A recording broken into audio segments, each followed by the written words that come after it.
नमस्कार श्रोते हो. दीपक रेगे कथाकथन चॅनलवर तुम्हा सगळ्यांचं मनापासून स्वागत. श्रोते हो, आजपासून तुम्ही ऐकणार आहात आपल्या चॅनलचे लोकप्रिय लेखक जगन्नाथ शिंदे यांची कादंबरी ढाण्या.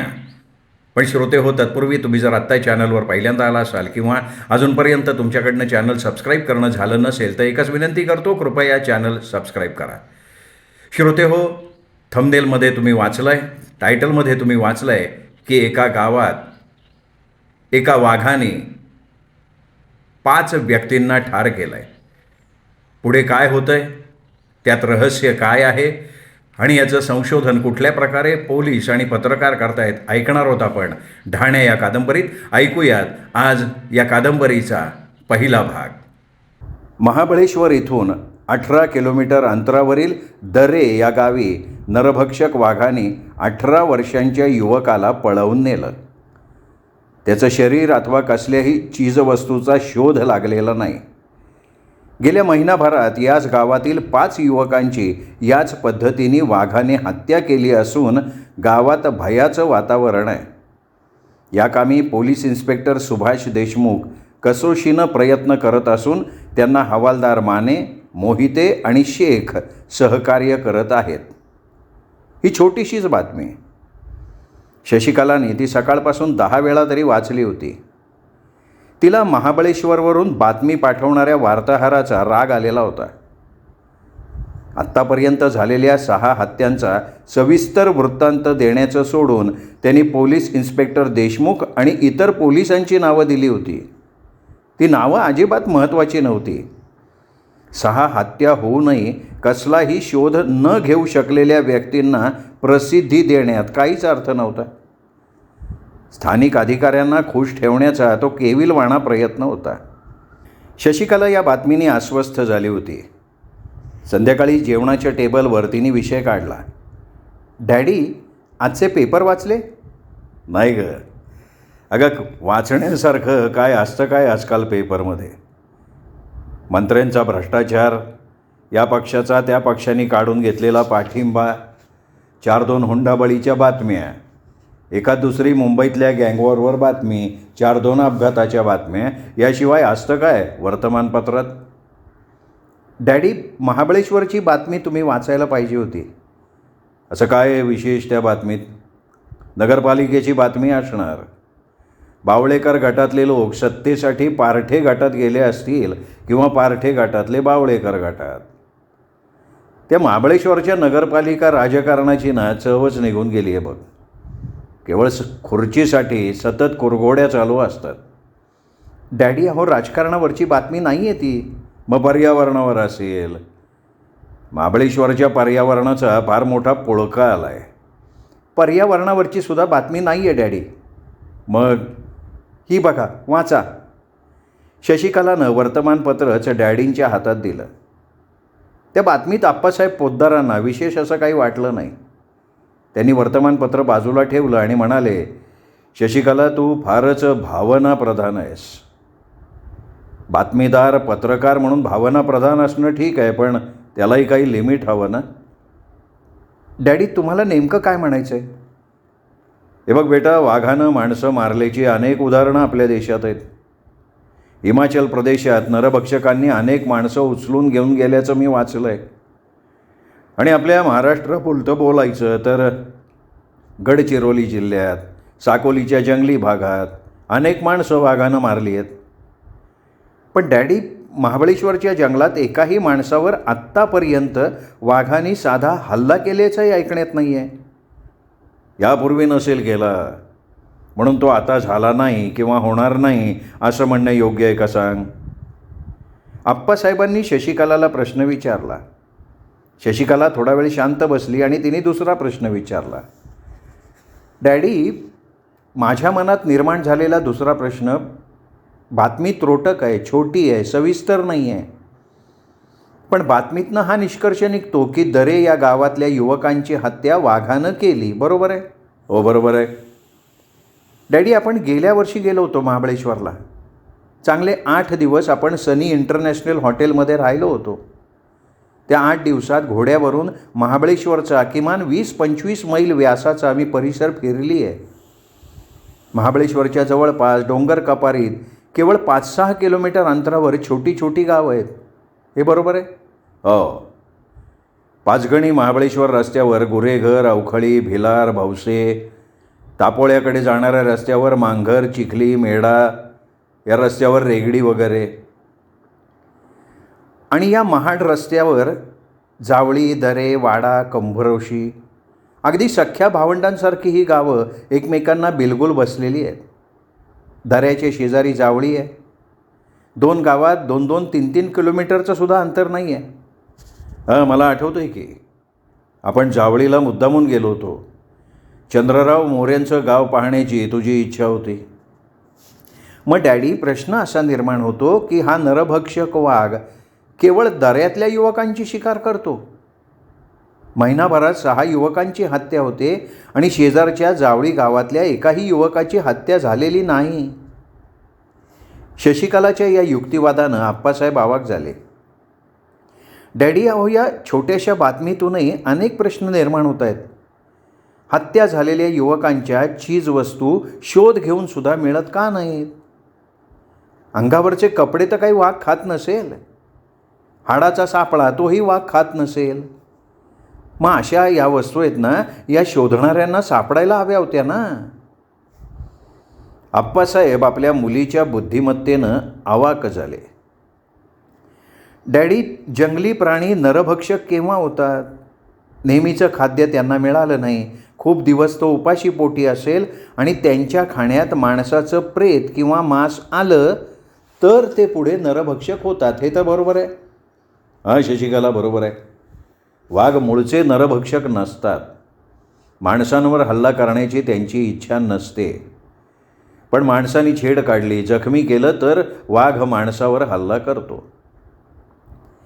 माझ्या माहितीप्रमाणे महाबळेश्वर परिसरात मृत माणसाचं प्रेत जाळलं जातं. त्यामुळे माणसाचं मांस खाऊन वाघ नरभक्षक होण्याचा प्रश्नच नाही ना उद्भवत. दुसरं, तुम्ही म्हणता त्याप्रमाणे माणसांनी खोड काढली तर वाघ माणसावर हल्ला करू शकतो. पण तो हल्ला कोणीतरी पाहिलेला असतो आणि मागे काहीतरी निशाणी उरते ना. नेमकं काय म्हणायचं आहे तुला? डॅडी, शशिकलानी सकाळपासून त्या बातमीवर खूप विचार केला होता. ती एका विशिष्ट अनुमानापर्यंत येऊन पोहोचलेली होती. आप्पासाहेबांच्या या प्रश्नानं ती पटकन म्हणाली, डॅडी, हे नरभक्षकानं केलेलं हत्याकांड नाही आहे. मग? नाही, मी निश्चित नाही सांगू शकत, पण मी शोध घेण्याचा निर्णय घेतला आहे. मी समजलो नाही बेटी. मी सकाळी महाबळेश्वरला जाण्याचं ठरवलं आहे. तुला वेड नाही ना लागलं? तुमच्या दृष्टीनं वेड असेल डॅडी, पण आमच्या पेपरच्या दृष्टीनं सत्याची उकल करणं हे शौर्य आहे. अगं पण डॅडी, मला नकार नका देऊ. आमच्या वर्तमानपत्राचे संपादकसुद्धा विरोध करणार नाहीत. अगं, तुझ्या जिद्दीपुढे त्या साळगावकरांचा विरोध टिकणारच नाही. म्हणूनच म्हणते तुम्हीसुद्धा नका विरोध करू. शशिकला अधिक न बोलता स्वतःच्या बेडरूममध्ये गेली. आप्पासाहेब पोद्दार तसेच बसून राहिले. त्यांना माहिती होतं शशिकला जिद्दी आहे, मनात आलेलं केल्याशिवाय राहणार नाही. 10वीला चांगले 90% मार्क मिळाले.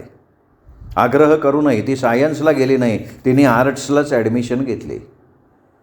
पुढे पदवीधर झाल्यावर तिला B.Ed व्हायचा सल्ला दिला, तिने तोही नाकारला. MA सुद्धा केलं नाही. 2 वर्षांचा वृत्तपत्र विद्या पदवी अभ्यासक्रम घेऊन ती वर्तमानपत्राकडे वळली. वर्तमानपत्रात काम करणं आजकाल फार जोखमीचं झालं आहे. राजकारणापासून ते समाजकारणापर्यंत गुंडांचा सुळसुळाट झाला आहे. सत्य उजेडात आणण्याचं कौतुक होण्याऐवजी त्याचा आवाज दाबण्याचा प्रयत्न व्हायला लागला आहे. सत्ताधारी गटाचे नेत्यांचे गोडवे गाणाऱ्या, अधिकारावर असलेल्या अधिकाऱ्यांचे गुणगौरव करणाऱ्यांची फौज सगळीकडे निर्माण झाली आहे. विशिष्ट पदावर निवड झाली, वाढदिवस असला की रकानेच्या रकाने लिहिण्यात धन्यता मानली जायला लागली आहे. जाहिरातीमुळे संपादक खुश आणि चिरीमिरीवर वार्ताहर खुश. निवडणुका इथं पर्वणीच असते. दोन्ही पक्षांची झुंज रंगतदार लावून कार्य साधण्यात वृत्तपत्र वाकबगार झालेली आहेत.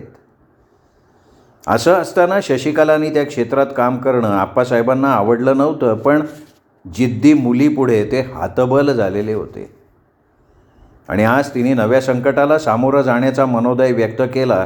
त्यामुळे आप्पासाहेब गप्प बसण्यापलीकडे काही करू शकले नाहीत. शशिकला बंगल्यातनं बाहेर पडली तेव्हा 12-12:30 वाजले होते. फारच उशीर झाला होता, पण तरी काही बिघडणार नव्हतं. अर्ध्या तासात ती बसस्टँड गाठू शकत होती. 1:30ची एस टी बस मिळाली तरी ती 3 तासात म्हणजे कसंही करून 4 वाजेपर्यंत महाबळेश्वर गाठू शकत होती. त्यामुळे वेळ झाल्याचं दुःख तिला नव्हतं. दुःख होतं ते आप्पासाहेबांची इच्छा मोडून बाहेर पडत असल्याचं, पण त्याला इलाज नव्हता. तिने स्वतःहून निवडलेलं हे क्षेत्र होतं. या क्षेत्रात तिला नाव कमवायचं होतं, प्रतिष्ठा मिळवायची होती आणि मग त्यासाठी त्यागाची आवश्यकता असावीच लागणार होती. तिच्या अंदाजाप्रमाणे तिला स्वारगेट एस टी स्टँडला गाडी 1:15 वाजता मिळाली. ऑफ सीझन असल्यानं गाडीला फारशी गर्दी नव्हती. गाडीने पुणं मागं टाकलं आणि सफाईदार वळणं घेत घाट चढायला लागली. बोगदा ओलांडला. आता पुढे खेड शिवापूर, पण रस्ता जाम. एका मालवाहू ट्रकवर ओव्हरटेक करताना सुमोवाला येऊन धडकला होता. ट्रकवाल्याची काही चूक नव्हती, तो एका बाजूनं चाललेला होता. पण मालवाहू टेम्पोला क्रॉस करून निघालेला सुमोवाला थेट ट्रकवर आदळला होता. सुमोवाल्याची चूक असूनही तो ट्रकच्या ड्रायव्हरवर उखडला होता. दोघा ड्रायव्हरांची झोंपली होती. पाहता पाहता प्रकरण हातगाईवर आलं. बघे बघत होते. दोन्ही बाजूनी वाहतूक पूर्णपणे बंद झाली होती. सर्वच वाहन चालकांना घाई होती, पण मार्ग काढण्याऐवजी बघण्याचं काम चालू होतं. जवळच 2 किलोमीटरवर खेड शिवापूरची पोलीस चौकी होती, पण पोलिसांना वर्दी द्यायची कोणी? बरं, रस्ता बंद झाल्याचं पोलिसांनाही माहीत झालेलं होतं, कारण दोन्ही बाजूनं वाहनं चांगली 4-4 किलोमीटर लांबवर उभी होती. पण धावत वेळेत येतील ते पोलीस कसले? वाहतूक सुरू व्हायला 4:30 वाजले. अजून किमान 3 तासांचा प्रवास होता, म्हणजे शशिकला 7 वाजता महाबळेश्वरला पोहोचणार होती. शशिकला वैतागली होती, त्रासली होती, वाहन चालकांवर, पोलिसांवर. पण त्याचा उपयोग काय? अनेक वेळा समोरचं पाहून आपण आपल्यावरच चिडायचं असतं. गाडी उशिरा जाण्यानं शशिकलासमोर अनेक प्रश्न निर्माण झाले होते. तिने मुक्काम कुठे करायचा हे महाबळेश्वरला पोहोचल्यावर ठरवण्याचं ठरवलं होतं. आधी इन्स्पेक्टर सुभाष देशमुखांना भेटायचं का वार्ताहराला, हेही ती महाबळेश्वरला पोहोचल्यावर ठरवणार होती. आणि आता तर महाबळेश्वरला पोहोचायला वेळ लागत होता. गाडी उशिरा महाबळेश्वरला पोहोचणार याचं सुतराम सुखदुःख ते एस टीच्या ड्रायव्हरला नव्हतं. तो नेहमीच्या गतीने चालला होता.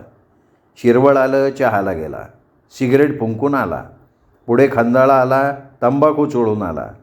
वाई बस स्टेशनवर चांगली 15-20 मिनटं गेली. पाचगणी स्टँडला कंट्रोल केबिनमध्ये गप्पा टप्पा झाल्या. महाबळेश्वरला एस टी पोचली तेव्हा 7:30 वाजून गेले होते. अंधार चांगलाच झाला होता. स्टँडला तुरळक माणसं होती. एक हमाल धावत पुढं आला. मॅडम, काय बॅग बिग? तिने त्याच्या हातात बॅग दिली. कुठं जायचं? खरं तर तिने कुठे जायचं ते ठरवलेलंच नव्हतं. त्यामुळे ती थोडा वेळ गप्प राहिली. तिने विचार करायला सुरुवात केली. सनी इंटरनॅशनलमध्ये यापूर्वी ती उतरली होती. परिचय झालेला होता. त्याच हॉटेलमध्ये उतरावं. हॉटेल बाजारपेठेत आहे. हॉटेलमध्ये वर्दळ असते, त्यामुळे एकटी असली तरी वेळ जाईल. पोलीस स्टेशनला जाऊन इन्स्पेक्टर देशमुखांची मुलाखत घेऊन 8:30-9पर्यंत हॉटेलवर सुद्धा येता येण्यासारखं होतं.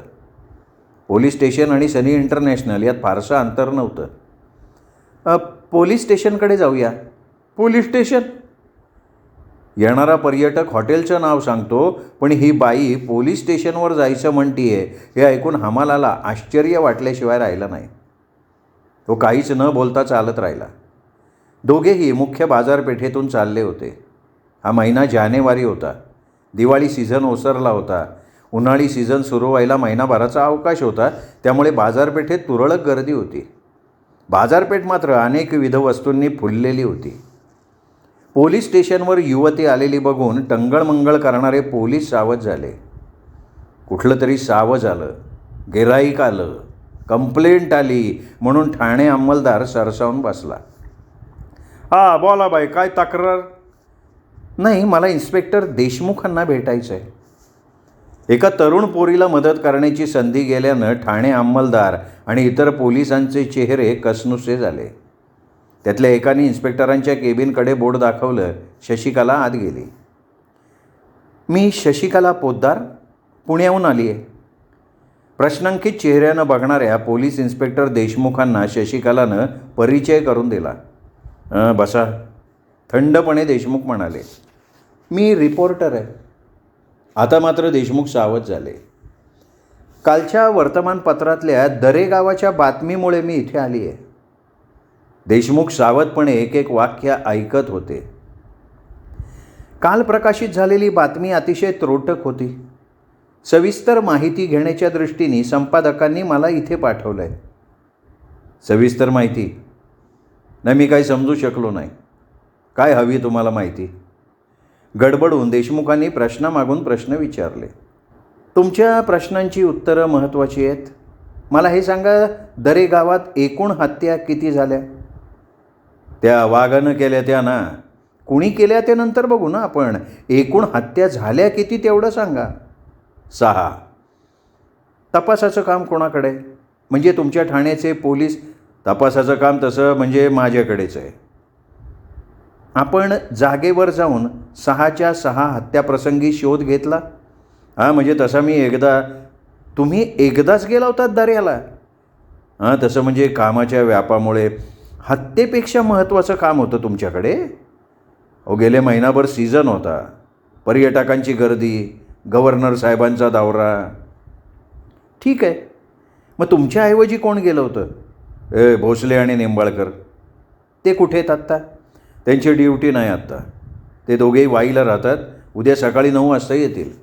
ठीक आहे, मी 9 वाजता त्यांना भेटेन. असं करा, तुम्ही 10-11 वाजताच या. का बरं? मी 11च्या दरम्यान येतो ना ऑफिसला. मला तुमच्याशी नाही, त्यांच्याशी बोलायचं आहे. पण माझ्या हजेरीत बोललेलं चांगलं. ठीक आहे, असं म्हणून शशिकला बाहेर पडली. सनी इंटरनॅशनल हॉटेलवर आली, रूम घेतली. डिनर घेऊन ती आडवी झाली. तिला एक प्रश्न अजूनही सतावत होता. जबाबदार म्हणून ज्यांच्यावर आपण विश्वास टाकतो ती माणसं खरोखर जबाबदार असतात का? 6 हत्या होऊनही दरेगावला केवळ एकदाच जाणारे देशमुख अंगावरच्या वर्दीशी विश्वासघात करत नव्हते का? त्यांच्या दृष्टीने सीझन, गव्हर्नरचा दौरा हे महत्त्वाचं. वर्तमानपत्रात नाव येणं महत्त्वाचं. सकाळी ती 9 पूर्वीच पोलीस स्टेशनला पोचली. भोसले आणि निंबाळकरांचा अंदाजाप्रमाणे पत्ता नव्हता. ते 10 नंतर आले. शशिकलांनी त्यांच्याशी चर्चा करण्याची इच्छा व्यक्त केली तर ते टाळाटाळ करण्याचा प्रयत्न करायला लागले. हे बघा, तुम्ही मला माहिती द्यायला टाळाटाळ करताय असं मी पेपरमध्ये छापी ना. तुमच्या विरुद्ध जिल्हा पोलीस प्रमुखांकडे तक्रारसुद्धा करीन मी. असं म्हणताच ते माहिती द्यायला तयार झाले. पहिली हत्या कोणत्या तारखेला झाली? काय रजिस्टरला असेल ना नोंद. तुम्ही विसरलात का तारीख? नाही, तसं नाही, पण दोघेही बेरकी होते. सरळ बोट घालून तूप येणार नाही याची शशिकलाला जाणीव झाली. हे बघा भोसले आणि निंबाळकर, तुम्ही उडवाउडवी करायचा प्रयत्न करताय. तुम्ही मला सहकार्य द्यायचं टाळताय. मी तुमचं फार वाईट नाही करू शकणार, पण मान नाही तर पाटणला बदली होण्याइतपत माझ्या लेखणीत सामर्थ्य आहे. शशिकलाच्या या फटकाऱ्यानं दोघेही सरळ झाले. ही बाई साधीसुधी नाही हे त्यांनी ओळखलं आणि ते पोपटासारखे बोलायला लागले. बघा, पहिली हत्या 21 तारखेला झाली. यशवंत मोरे महाबळेश्वर माडगाडीने महाबळेश्वरातून संध्याकाळी 6:30ला निघाला. तो 7:15-7:30च्या सुमाराला जावळी फाट्यावर उतरला. फाट्यापासून चालत चालत दाऱ्याच्या रस्त्याला लागला. त्याच्यानंतर तो कुठं गेला, कसा गेला हे कोणीच पाहिलं नाही. 2 दिवस पाहुणे पै यांच्याकडे शोधाशोध केली आणि मग गावच्या पाटलाने पोलीस स्टेशनला वर्दी दिली. वर्दी मिळाल्यावर आपण कधी गेलात दरेगावी? 2 दिवसांनी गेलो. एवढ्या उशिरा? CMचा दौरा होता. बंदोबस्ताला माणसं कमी होती. अच्छा, म्हणजे CM महत्त्वाचे? आमचं काय आहे मॅडम, साहेब सांगतील त्याप्रमाणे आम्ही करणार. ठीक आहे, तुम्ही दोघं दर्याला गेलात. गेलो. तिथे तुम्ही काय काय केलं? काय यशवंत मोरेचे आई वडील भाऊ यांच्या जाबान्या घेतल्या. दुसरं काय केलं? काय दुसरं काय करणार आम्ही? म्हणजे शोध वगैरे हो. वाघानं यशवंत मोराला खाल्ले हो, आम्ही काय वाघाला शोधायचं आहे का? वाघानीच यशवंतला खाल्लं हे कशावरनं? अहो लोकांनी सांगितलं ना. वाघानी यशवंतवर हल्ला केला हे बघणारा कोणी भेटला नाही? तसा कोणी भेटला नाही, पण लोक म्हणतात म्हणून तुम्ही नोंद करून मोकळे झालात. तसं म्हणजे हे बघा, काही काल्पनिक ऐकीव सांगू नका. वाघानीच यशवंत मोरे याला खाल्ला याचा तुम्ही पुरावा शोधलाय? हे बघा, तसं म्हणजे आम्हाला जबाब घेण्यासाठी पाठवलेलं होतं, तपासाला नाही. शशिकला चिडून म्हणाली, पण तिने स्वतःला सावरलं. चिडून माहिती मिळणं अवघड होण्याऐवजी शक्यतो राग लपवणं योग्य. बरं, त्या यशवंतचं वय काय? 18-20 वर्ष.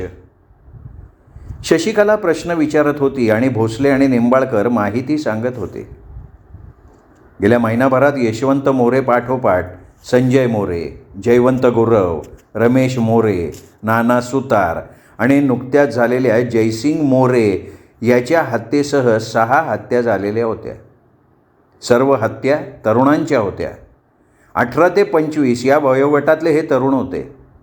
नोंद घेण्यासारखी दुसरी बाब म्हणजे प्रत्यक्ष हत्या होताना कोणीही पाहिलेलं नव्हतं, तसा साक्षीदार एकही मिळालेला नव्हता. तिसरी बाब, हत्या झाल्या त्या ठिकाणी कसलाही पुरावा नव्हता, निशाणी नव्हती. थोडक्यात हत्या नेमकी कुठे होते ती अचूक जागा कुणालाही माहिती नव्हती.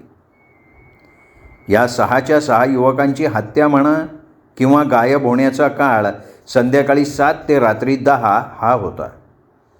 गावकरी आणि पोलिसांनी केलेल्या जुजबी तपासात कुठेही कसलाही पुरावा सापडला नव्हता. म्हणजे जंगलात हत्या झाल्या. युवकाच्या अंगावरचे कपडे, हाडं, बरोबर असणारी चीजवस्तू काही नाही. हे सगळं ऐकून शशिकला बधीर झाली होती. महाबळेश्वरपासून केवळ 18 किलोमीटर अंतरावर महिनाभरात 6 युवकांच्या हत्या किंवा गायब होण्याचा प्रकार घडूनसुद्धा तपासकार्य शून्य झालेलं होतं. त्याची प्रामुख्यानं 2 कारणं होती. एक, पोलीस खात्याचं अक्षम्य दुर्लक्ष, मंत्र्या-संत्र्यांच्या सेवेचं, महाबळेश्वरच्या हंगामाचं कारण दाखवून त्यांनी जबाबापलीकडे काहीही केलेलं नव्हतं. आणि दुसरं कारण, गावकऱ्यांचं अज्ञान. वाघाच्या नावावर सगळ्या हत्या टाकून ते मोकळे झाले होते. तरुण 1 नाही 6 जणं गायब झाले होते आणि वाघानं खाल्ले असा समज करून देवाला, नशिबाला शिव्या घालत सगळे गप्प बसलेले होते. शशिकलांनी मात्र निर्णय घेतला की आपण आता गप्प बसून चालणार नाही. रिपोर्टर म्हणून आपण आपला धर्म पाळायचा. इन्स्पेक्टर सुभाष देशमुख पोलीस स्टेशनवर आले तेव्हा शशिकला त्यांच्याकडे न बघता बाहेर निघाली. प्लीज पोद्दार. हां बोला की इन्स्पेक्टर. तुम्ही का निघालात? मग काय करू इथे बसून? तुमच्या बेफिकिरीचे गोडवे ऐकू का अक्षम्य दुर्लक्ष केल्याच्या शौर्याच्या कथा ऐकू? शशिकला तडक बाहेर पडली. ती सनी इंटरनॅशनल हॉटेलवर आली. आपली छोटी बॅग घाईघाईत भरली. त्यात लिहिण्याचं पॅड, कागद आणि कॅमेरा भरला आणि ती ST स्टँडवर आली. तिने कंट्रोल रूमकडे दरे गावाकडे जाणाऱ्या गाडीची चौकशी केली. महाबळेश्वर पोलादपूर गाडी 11 वाजता आहे समजताच तिचा जीव भांड्यात पडला. 11:15च्या दरम्यान गाडी सुटली आणि पोलादपूरच्या रस्त्याला लागली. वेळ न गमावता तिला शक्य तेवढी माहिती गोळा करायची होती. श्रोते हो, हा होता पहिला भाग जगन्नाथ शिंदे लिखित ढाण्या या कादंबरीचा. आपण पाहिलं की शशिकला आता अजून माहिती गोळा करण्यासाठी त्या गावाकडे निघाली आहे. महाबळेश्वर पोलादपूर या रातराणीत ती बसलेली आहे. आता बघूया तिचा सामना त्या गावात गेल्यानंतर कोणाशी होतोय, कोण तिला मदत करणार आहे का मदत कोणी करणारच नाही आहे, ऐकूयात पुढच्या भागात. तुम्हीही भेटा उद्या दुसरा भाग ऐकण्यासाठी दीपक रेगे कथाकथन चॅनलवर. नमस्कार.